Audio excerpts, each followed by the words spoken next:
Provincial president Gupta साहब,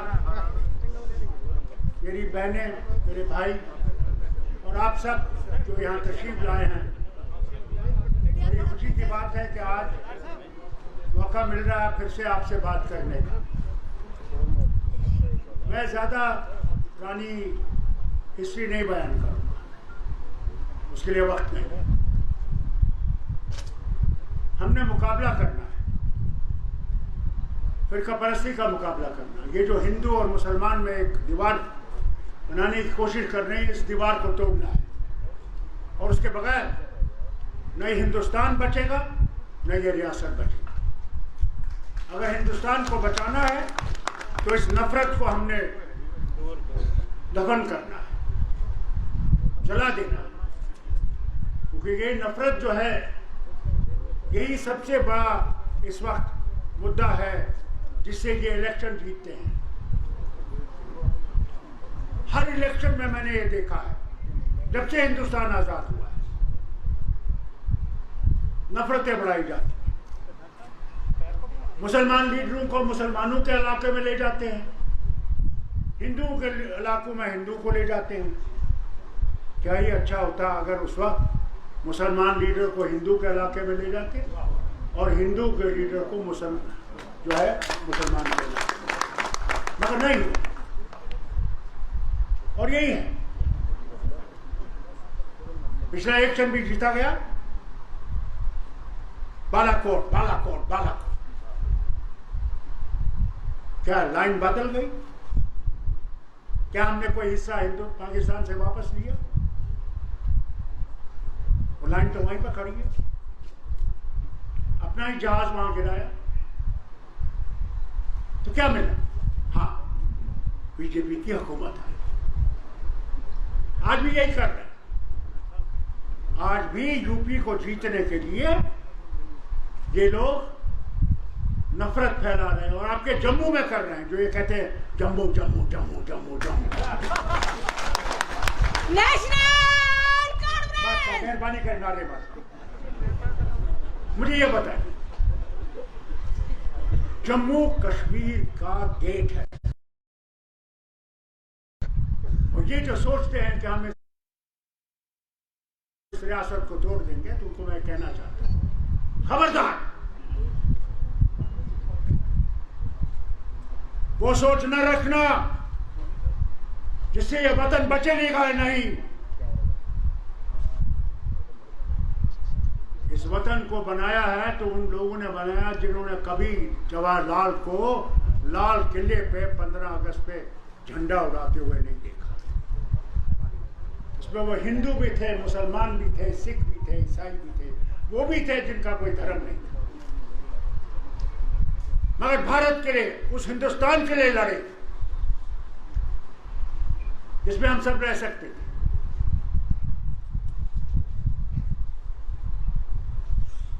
कभी भूलिए मत,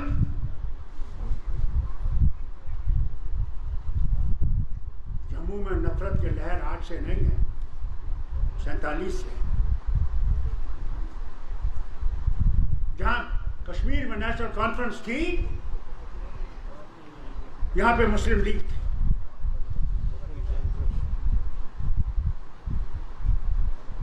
हमारी और उनकी सोच में बहुत फर्क था।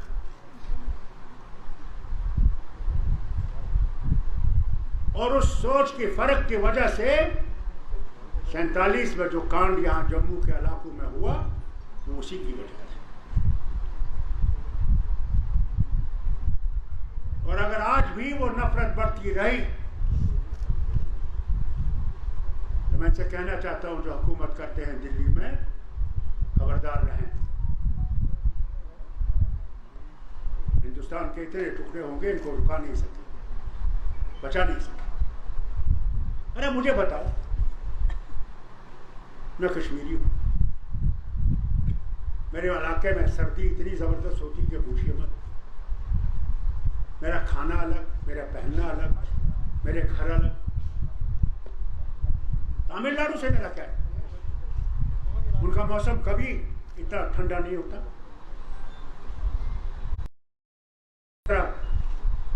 गर्म कपड़े नहीं सूट ठंडे पहनते हैं,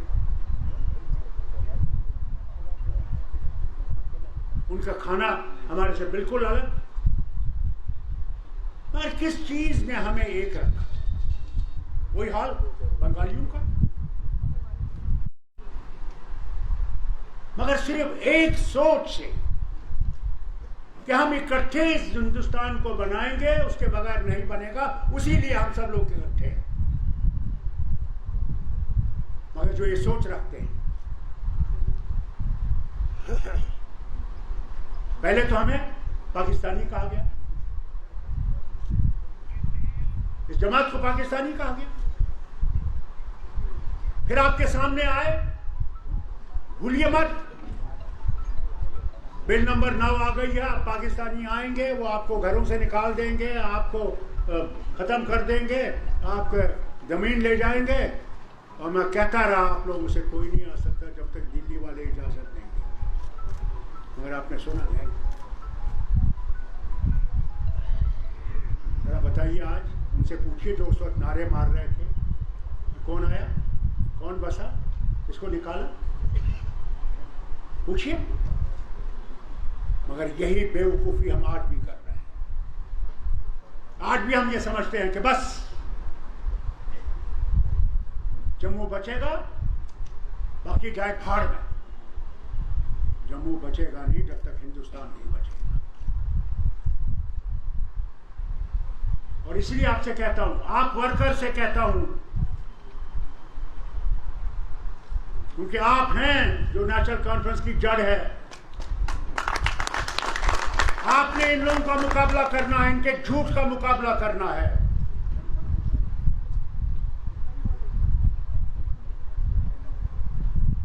सागर साहब ने बहुत अच्छा कहा, 3000 लोग मारे गए हमारी पार्टी के, मेरे मिनिस्टर मारे गए, और हमने झंडा हिंदुस्तान का छोड़ा नहीं, हम छुड़े रहे। मारो जितने मार सकते, मगर हम उधर जाने वाले नहीं, हम इधर जाने। उस वक्त जब नारे तकबीर हो रहा था और यहां हर हर महादेव हो रहा था, तब कश्मीर पाकिस्तान जा सकता था। ये जम्मू कश्मीर की रियासत जो है पाकिस्तान की बन सकती थी, यहां कोई हिंदू नहीं रह सकता। मगर वो लीडर शेर कश्मीर और नेशनल कॉन्फ्रेंस की पार्टी थी, उसने कायदे आज़म से कहा कि नहीं, टू नेशन थ्योरी हमें मंजूर नहीं है, हमने रहना है तो सबके साथ रहना है, हिंदू हो, मुसलमान हो, सिख हो, ईसाई हो। पैदा करने वाला वो है। मैं तो बार बार ये कहता हूं, अगर उसने मुझे जवाहरलाल के घर में पैदा किया होता तो मैं हिंदू होता, और इंदिरा गांधी को अगर पैदा किया होता शेख अब्दुल्ला के घर में तो मुसलमान हो। और संतान देने वाला वो है, किसको किसके घर में देगा, किसको किसी के घर में नहीं देगा, वो जानेगा। मैं नफरत पैदा करने की क्या जरूरत है? अगर तुम्हें हुकूमत करनी है, क्या नफरत पे करनी है? और ये जो तुम लोगों को खरीद रहे हो, क्या समझते हो उससे तुम हुकूमत कर? हमारे लोग बहुत जानते हैं, पहचानते हैं किस लिए तुम ये कर रहे हो, और ये भी जानते हैं कि उनके दिल तुम्हारे साथ नहीं है, वो सिर्फ अपना मतलब निकाल रहे हैं। कब सीखोगे?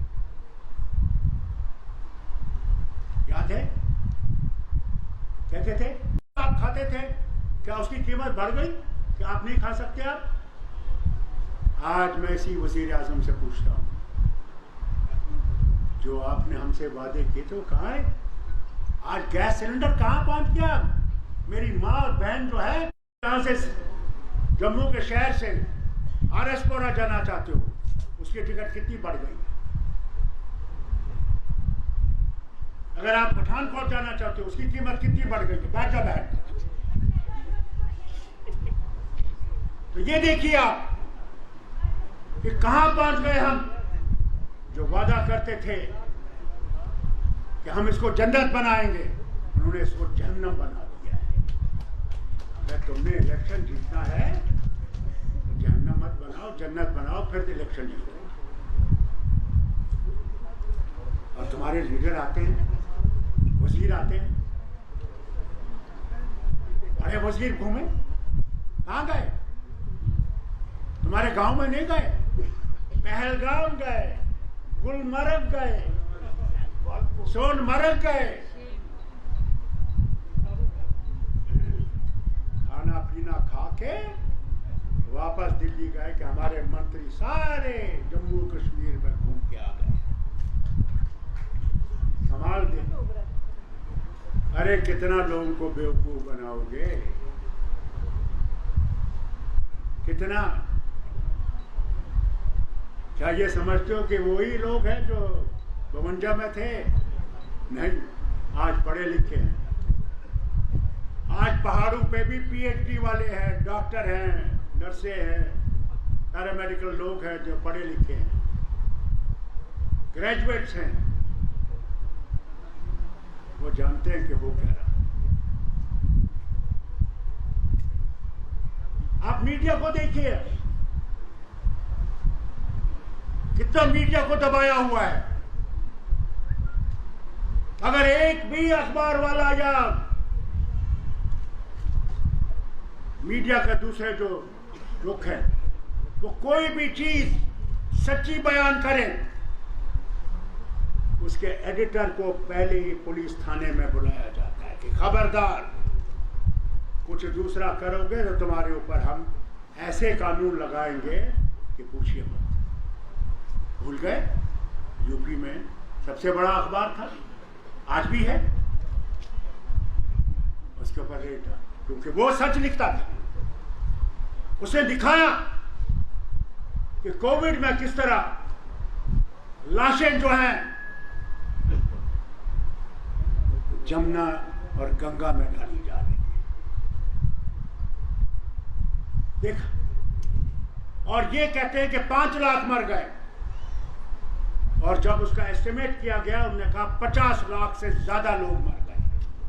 हाल देखिए, अगर कोई अखबार ये लिखेगा उस अखबार के मालिक को जेल के कोने में बैठना पड़ेगा। ये वो हिंदुस्तान नहीं है। मैं वो हिंदुस्तान जानता हूं जब जवाहरलाल पार्लियामेंट में बैठा होता था और बड़े नेता लोहिया साहब थे, वो ऐसे ऐसे हमले उन पे करते थे, मजाल है कि जवाहरलाल अपनी कुर्सी से हिले, सुनता था। वो जमाना था जब क्या खुला लिख सकते थे। इमरजेंसी का जमाना है। नाज करता हूं इंडियन एक्सप्रेस के मालिक के ऊपर, आज नहीं है, भगवान उनको स्वर्ग में चला गया। उसने खाली रखा मगर झूठ नहीं लिखा। सारी जो दौलत उसकी पूंजी थी उसने लगा दी मगर सर नहीं झुकाया। वो थे हमारे। आज अमेरिका का मीडिया देखिए, उनने ट्रंप के बारे में ऐसा लिखा तो ट्रंप जीत नहीं सका। आप समझते हैं कि आप हर वक्त रहेंगे?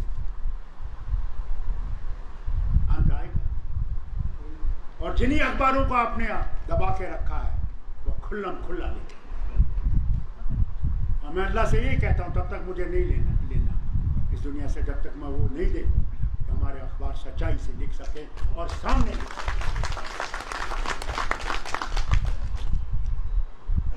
डरना नहीं है, घबराना नहीं। कई मुश्किलें आई मगर जिसने उसकी रस्सी पकड़ी है उसको डर नहीं होना चाहिए, क्योंकि मालिक वो है। मैं तो कहता हूं बार बार, भगवान रावण इतना ताकतवर, जब उसने खत्म करना था, उसने उससे सीता मां का अपहरण कराया।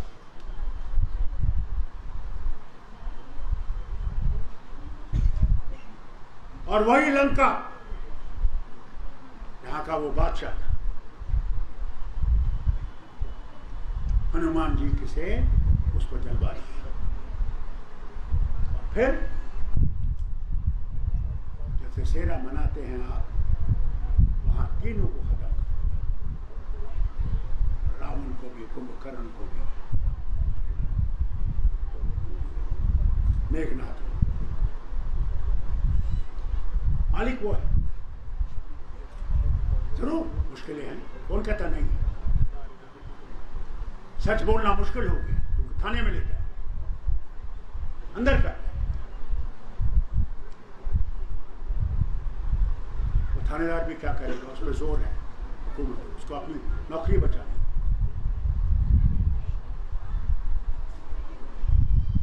मगर वो भी जानता है ये गलत है। आज तो कोई बाबू आपका फोन उठाने के लिए तैयार नहीं।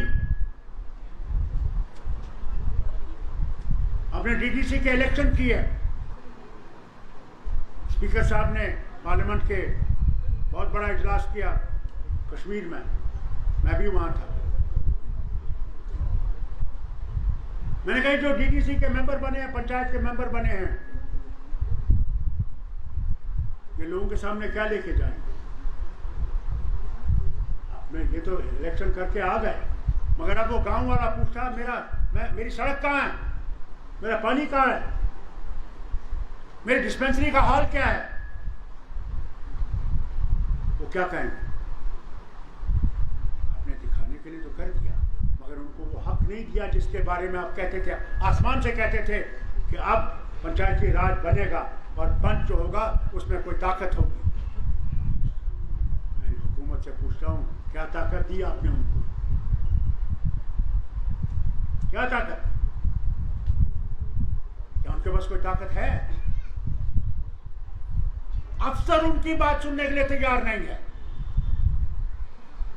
फोन उठाने के लिए तैयार नहीं है। क्या बनाया? हमारी लड़ाई महाराजा हरि सिंह के खिलाफ नहीं, नेशनल कॉन्फ्रेंस की लड़ाई थी कि लोगों को जो वोट का हक है वो दो। तुम रो राजा, मगर लोगों की हुकूमत बनी, वही लड़ाई। ये जो पर्ची आज तो आप बटन दबाते हो, ये कभी भूलना नहीं। ये सारे हिंदुस्तान के करोड़ों के खून का नतीजा है, जिन्होंने अंग्रेजों के खिलाफ आवाज उठाई। उस पर्ची पे गांधी का खून भी लगा हुआ है। जब बटन दबाते हो तो याद रखना, उनको जिन्होंने अंग्रेजों ने फांसी दी,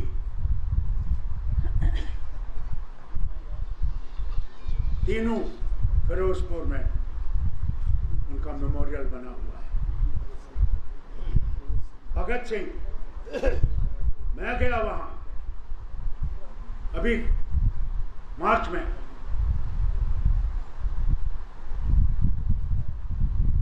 उन्होंने जवाहरलाल को नहीं देखा हिंदुस्तान को आजादी,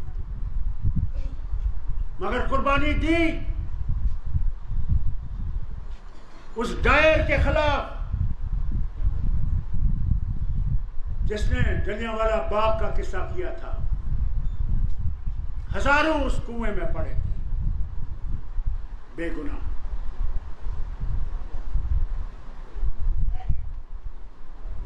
कभी भूलिए मत, ये देश आपको आसानी से नहीं मिला है। ये देश आपको उस खून से मिला है, जिसकी कुर्बानी, जिसके लिए अंग्रेजों को यहां से भागना पड़ा। आज आप पे जिम्मेवारी है, आज आप पे जिम्मेवारी है, इस मीडिया पे और आप पे। अगर इस भारत को मजबूत करना तो सच्चाई का दामन थाम लिए, और सच्चाई से एक दूसरे के साथ भाईचारे में रहिए। जब तक हमारे यहाँ भाईचारा रहेगा कुछ नहीं होगा, मगर जिस दिन भाईचारा खत्म हो जाएगा, हमें अंदर का खतरा है। मुझे पाकिस्तान या चीन का खतरा नहीं है। वो कुछ नहीं कर सके जब तक हम मजबूत हैं अंदर। इसलिए उस भाईचारे को पकड़िए और इस जमात को मजबूत कीजिए। जमात में लोग आते हैं, क्या करें, कोई बड़ी बात नहीं।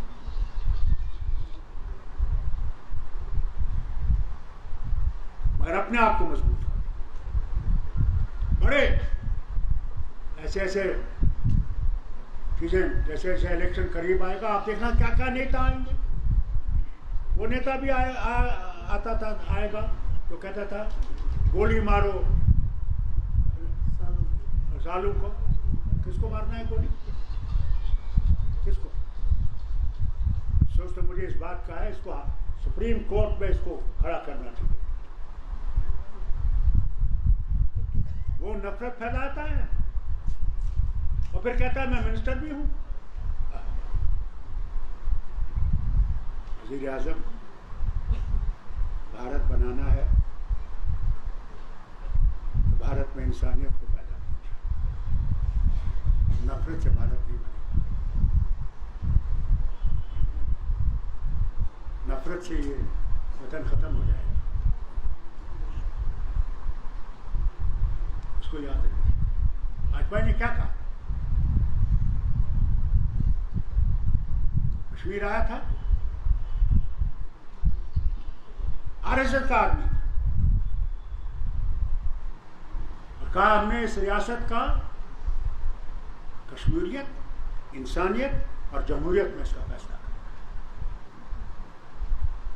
मैं आज भी कहता हूं,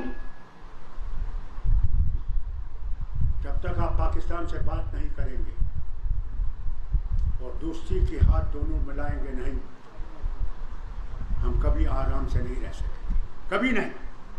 मुझसे लिख के ले लीजिए। 4 जंगें हो गई हैं, 4 जंगों में गरीब ही मरा। अगली जंग में भी वही होगा अगर कभी आपने ये सोचा। उससे ज्यादा भयानक हो, क्योंकि दोनों के पास एटम बम है। हम तो एक ही एटम बम से मिल जाए।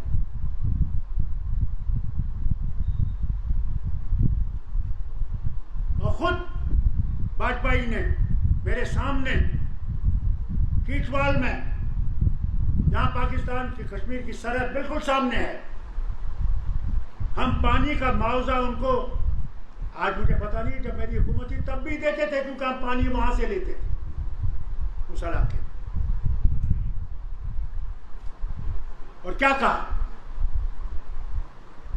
कहा दोस्त बदलाए जा सकते हैं, पड़ोसी बदलाए नहीं जा सकते। या दोस्ती में रहेंगे और तरक्की करेंगे, या नफरत में रहेंगे और पीछे हो जाएंगे। अरे क्या ही अच्छा होता, दोस्ती होती। आज सियालकोट से लोग यहाँ जम्मू चाय पीने आते, खाना खाने आते, हम वहाँ जाते। वही हाल होता था पुराने ज़माने में, जब हिंदुस्तान पाकिस्तान नहीं बना था। लोग रेल में आते थे, रेल में आते थे, यहाँ दिन गुजारते थे, शाम को वापस जाते।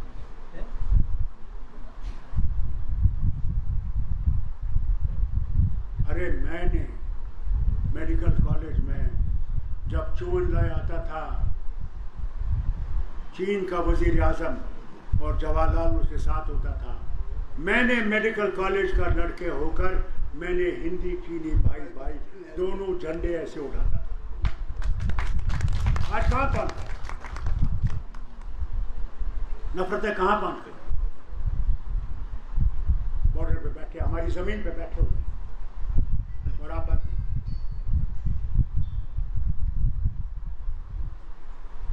क्या हो गया?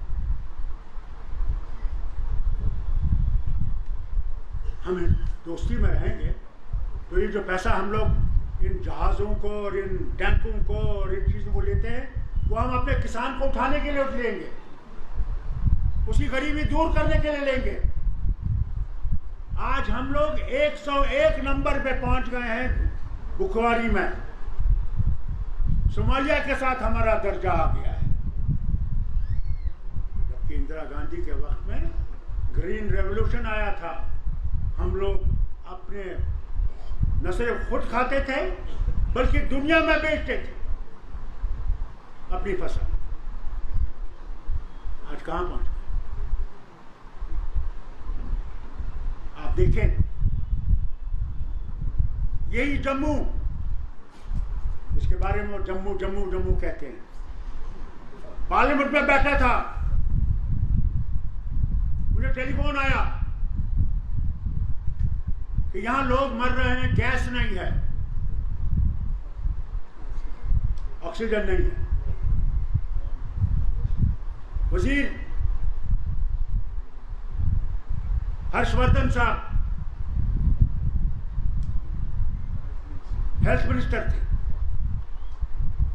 वो बोल रहे थे। मैंने कहा मैं माफी मांगता हूं आपको इंटरप्ट करने के लिए,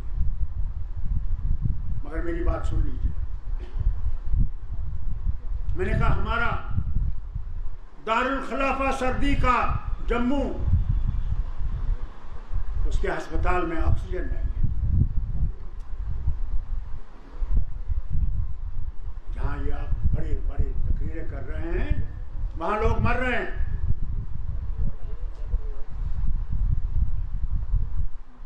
हवा यहां से आसमान तक। हम लोगों के पास वैक्सीन नहीं, हम दुनिया को बेच रहे हैं। पहले यार अपना घर बचाओ, फिर दुनिया देखो। अपना घर तो आग में लगा हुआ है और हम लोग बम गाड़ी लेकर दूसरे मुल्क के घर को बचाने की कोशिश कर रहे हैं।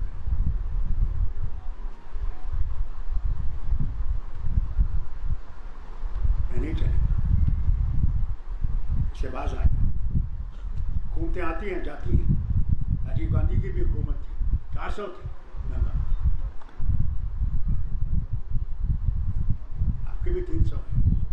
एक दिन दूर नहीं है जब आप भी नीचे आए। नफरत का डंका जो आप बजा रहे हैं ना, ये थोड़ी वक्त चलेगा, हर वक्त नहीं चल सकता, नहीं चल सकता। आज भी हिंदुस्तान में लोग हैं जो इससे नफरत करते हैं जो आप फैला रहे हैं। मेरे भाइयों बहनों सुनो, और ये मीडिया वाले सुने। बद्री रैना साहब बहुत बड़े प्रोफेसर रहे हैं,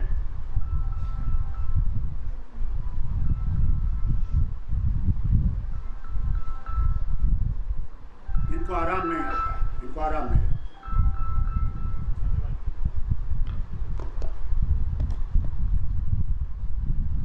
उन्होंने मुझे एक मैसेज भेजा, सुनिए आप। एक औरत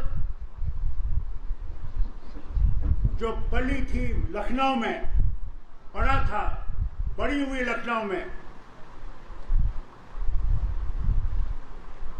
वो इन नवरात्रा की छुट्टी में वहां गई देखने के लिए कि हालत कैसी। और क्योंकि उसका खावन जो है वो मेरे ख्याल से फौज में है, तो कंटोनमेंट पर है, तो वहां हैरान हुई कि आज भी वहां का कल्चर यही है। भाई साहब, भाईजान, चाय लेने वाला सुबह को भाईजान, नाश्ता करती है भाईजान, नाश्ता लाता है। धोबी रोज उसके कपड़े ले जाता था और धोके लाता था वापस शाम को। नौमी के दिन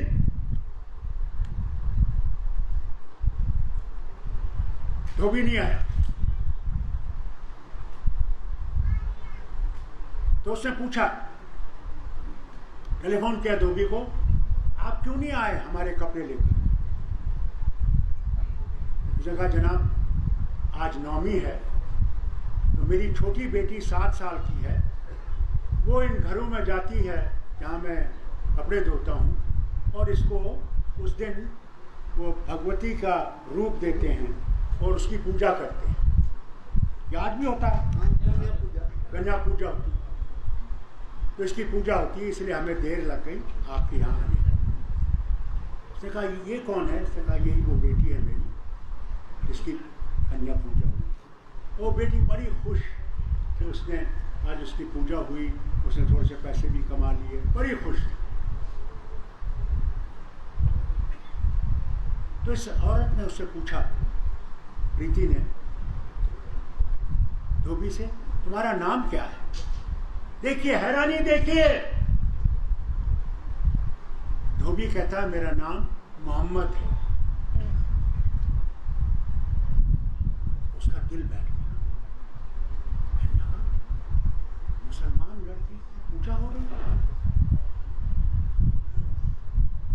थोड़ी देर में इसके आंसू आने लगे, देखो, और कहती है, ये उनको मैं कहना चाहता हूं जो ये नफरत फैला रहे हैं।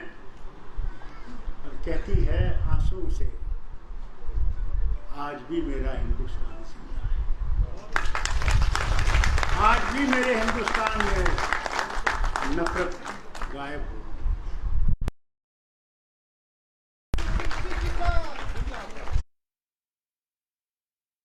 इससे मैं आपसे कहता हूं, घबराना नहीं, बस अपने भगवान को थामे रखो,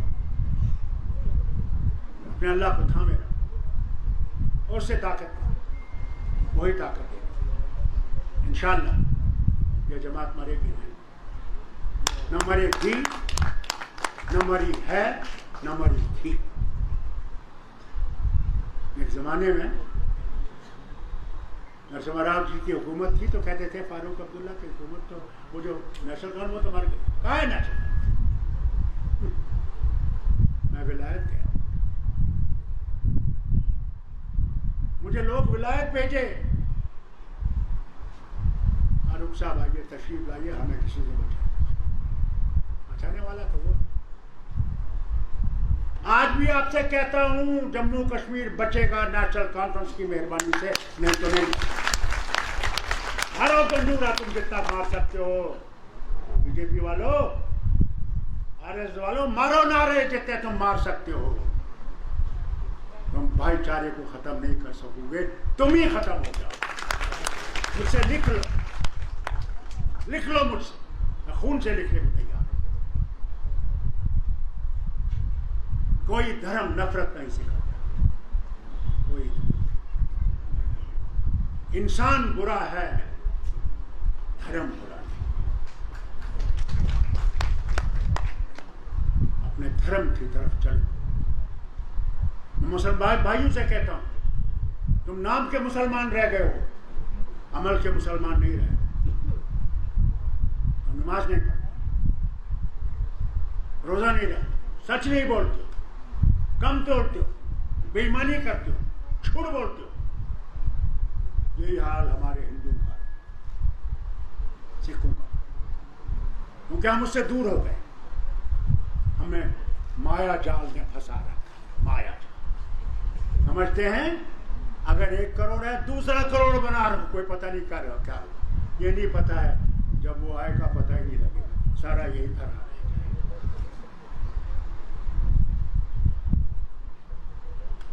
मीडिया मेरे सामने, मैं आपसे एक बात कहना चाहता हूं। अभी हमारे पिछले गवर्नर ने, सतपाल मलिक साहब ने, झुंझुनू राजस्थान में कहा है तो फारूक अब्दुल्ला और उमर अब्दुल्ला के पास जो है रोशनी स्कीम, मैं उसको चैलेंज करता हूँ। कहता हूँ जरा आइए मेरे सामने। हाँ क्या बोल रहे हो? मैंने 3 इलेक्शन इसके लिए भी लड़े हैं, और झूठ बोल रहा है। पहले तो हम सबको झूठ बोला कि 370 जाएगा ही नहीं, सवाल ही नहीं। सही है। फिर कहता नहीं, मुझे वजीर आजम ने कहा था 35 से जाएगा, 370 रहेगा। ये भी आपने सुना होगा। और आज झुंझुनू में जाके बात, अरे आज जम्मू कश्मीर में आके बात कर, मेरे सामने बात कर, मैं भी तुम्हें जवाब दूंगा। अफसोस तो है ना, तुम गवर्नरी से उतरो, तब मैं तुम्हें बताऊँ। और गवर्नरी साहब ये रहेगी नहीं, वो भी चली जाएगी। फिर क्या करें? इसलिए झूठ बोलना छोड़ दो।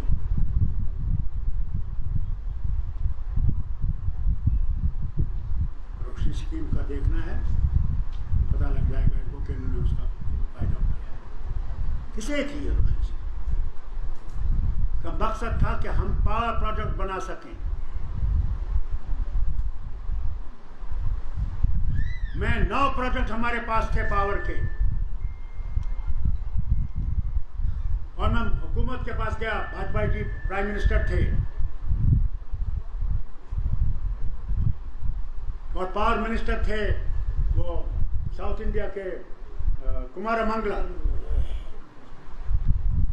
उनके दफ्तर में गया, फारूक साहब आपको सेंटर जो है काउंटर गारंटी नहीं देगा, आप 2 प्रोजेक्ट बना लीजिए, साथ हमें दे दीजिए, हम क्या करेंगे ये प्रोजेक्ट बनाएंगे, इसका जो भी पैसा हमें लगेगा वो हम निकाल लेंगे, फिर ये प्रोजेक्ट आपके हवाले करेंगे। मैंने कहा ठीक है। मैंने किसी मिनिस्टर से नहीं पूछा, किसी सेक्रेटरी को नहीं ले गया, उसी वक्त दस्तखत। हमें बिजली चाहिए, हमारे लोग बिजली के बगैर अंधेरे में रहते हैं, हमारे बच्चे पढ़ते हैं तो दिया जलाते हैं, लालटेन जलाते हैं, आंखें खराब हो जाती हैं। हमें बिजली चाहिए, कारखाने बनेंगे जब बिजली होगी, घर आबाद होंगे, हमारी माएँ बहनें खाना पका सकती हैं, गर्म पानी कर सकती हैं। 7 प्रोजेक्ट उनके हवाले, 2 प्रोजेक्ट हमें दिए, सावरकोट और क्या वो दूसरा वो बगलिहार। अल्लाह का शुक्र है बगलिहार आज आपको 900 मेगावाट। सावरकोट में अगर इन लोगों ने ऊपर नीचे नहीं किया था, आज 1800 मेगावाट और आपके पास उसमें भी फैलाया। फारूक अब्दुल्ला इसका हिस्सेदार है। और फिर ये भी कहा, आज वो जिंदा हैं फाइनेंस मिनिस्टर यशवंत सिन्हा। जब उसका ये जो है बगलिहार का वो डैम का नियम रखना था, तो हमने इनको बुलाया कि आइए देखिए। उनने जब देखा डॉक्टर साहब मुझे तो ये पता नहीं था, हम तो ये कह रहे थे कि वहाँ कुछ भी नहीं है, पैसा सारा खा गए, यहाँ तो इतना काम हुआ है। आज भी वो जिंदा, पूछ लीजिए उनसे।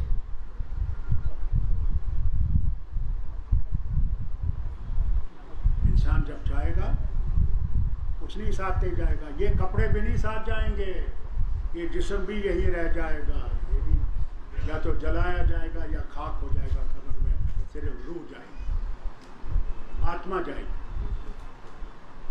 और जो किया होगा उसका हिसाब आपको पहले से देना होगा। से ये जो अजीब अजीब किस्म की खबरें फैला रहे हैं, ये और फैलाएंगे, और नफरतें फैलाएंगे, झूठ फैलाएंगे। हर गांव में इन्होंने आरएसएस का आदमी भेज रखा है, हर गांव में। जम्मू के जरा आए ना कश्मीर, हम भी देखते हैं कौन आ सकता है इनमें से, क्योंकि हम में वो दम है इनका जवाब देने का। हम इन पर लाठी नहीं चलाते, हम इनको अपने मुंह से कहेंगे गलती कहाँ है।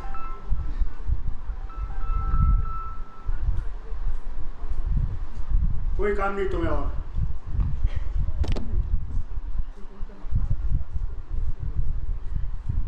इससे आपसे कहता हूं मीडिया वालों, उससे डरो, इनसे मत डरो, डरो जिसे तुम्हें पैदा किया, सच्चाई की तरफ उसी के सामने हमने जाना है। तुमने भी और मैंने, वहां कोई फर्क नहीं है, ये बादशाह या गदागार सब हिम्मत हिम्मत। और कोई भी जम्मू कश्मीर को अलग नहीं कर सकेगा, वो लाख कोशिश करेगा, नहीं कर चिल्लाएं, यहां से अलग, उधर से अलग, इधर से यहां खींचेंगे। अरे खींच के तो दिखाओ। और फिर एक साथ कहते हैं डिक्सन प्लान। वाह मेरे ख्याल से वो डिक्सन कब्र से उतरा होगा और रात को इसको एक भूत बन के आया होगा कि डिक्सन